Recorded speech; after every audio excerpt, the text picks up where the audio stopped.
In today's video, I'm going to teach you how to warm up email in System.io. Warming up your email is all about building trust with inbox providers so your messages land where they should, right in the primary inbox.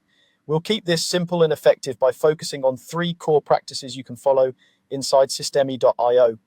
First, start by sending small campaigns to engaged contacts. Engaged contacts are people who have recently opened your emails, clicked a link, signed up for something, or made a purchase. In System.io, you can build a segment based on recent activity, tags, or past purchases to isolate this audience. Keep the first send small. Think of it as a quality over quantity approach. Your subject lines should be clear and friendly, your sender name consistent, and your content relevant and easy to skim. If you're not sure what to say, go with helpful updates, quick tips, or a short welcome style note that invites a reply. Those positive interactions signal to inbox providers that your messages are wanted. Next, gradually increase the volume of emails over days or weeks. A slow, steady ramp up beats a sudden spike every time.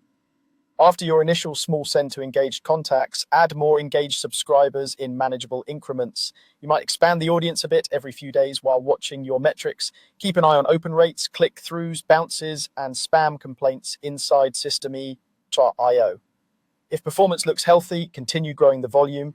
If you see a dip, like falling opens or a rise in bounces, hold steady or scale back briefly, then resume when metrics recover. The goal is consistent, predictable sending behavior that earns a strong sender reputation over time. Finally, avoid sending to inactive contacts. Inactive contacts are those who haven't opened or clicked in a long while, often 60 to 90 days, depending on your list. Including them too early can drag down your engagement and hurt deliverability. In System.io, exclude these inactive segments from your warm-up campaigns and keep your list clean by removing hard bounces and unsubscribes as they happen. Later on, you can consider a dedicated re-engagement approach, but during warm-up, focus on the people most likely to interact. To recap, begin with small sends to your most engaged subscribers, scale up gradually while monitoring results, and keep inactive contacts out of the mix. Follow these principles in System.io, and you'll build a reliable sending reputation that helps your emails land where they belong.